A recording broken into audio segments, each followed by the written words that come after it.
This is the Ultimate Tailgate Chef. I'm Stephen Linn, and today we're grilling a dish that I don't see at too many tailgate parties, but it's one of my favorite, leg of lamb. Now, I already know what you're saying. I hear it all the time. Lamb's too hard to cook on a grill. Lamb's too hard to get to come out right. Lamb always ends up tasting gamey. Wrong, wrong, and wrong.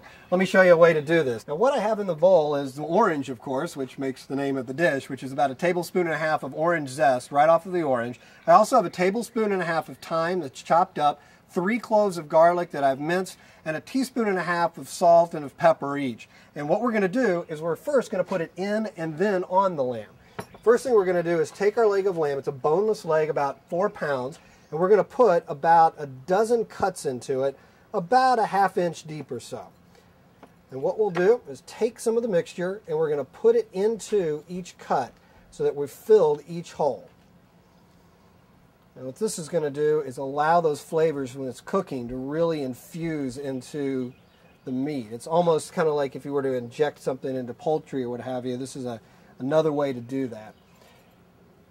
Once we get all those in, what we're going to do with what's left is we're going to take it and rub it all over both sides of the lamb.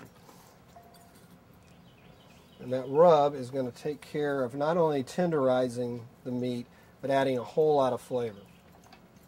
Now, once that's done, what we're going to do is take a little bit of olive oil, and we're going to baste that right over here and cover both sides of the lamb. And then we're going to let this sit. If you're inside doing this the day before, because you could do it that way and then refrigerate it overnight, just bring it back to room temperature before you cook it.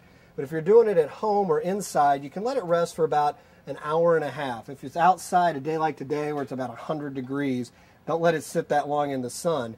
But just watch it, because we're not trying to spoil the meat, of course. Just really let those flavors infuse. Then what we're going to do is let that rest for a little bit, and when we come back, time for the grill.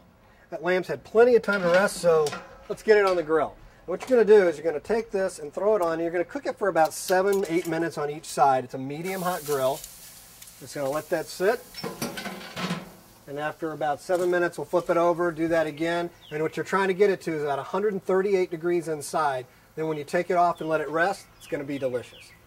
It's been about 15 minutes or so the lamb should be just about done. Again, we're looking for 138 degrees inside, and that is perfect. So what I'm going to do is I'm going to take it, put it on this platter. Again, you're going to let it rest about 10 or 15 minutes before you slice it and serve it. You want all those juices to redistribute throughout the meat so that you're not losing them when you're cutting it. That's going to make it nice, juicy, and delicious when you slice it up and serve it to your guests. A little bit of pink inside, it's going to be great. That is the Ultimate Tailgate Chef for this week. I'm Stephen Linn. For more recipes, videos, podcasts, go to theultimatetailgater.com. And for even more on tailgating, go to atatailgate.com. That's the website of the American Tailgaters Association. That's it for this week. I'll see you next time. Okay, where'd I put my fork?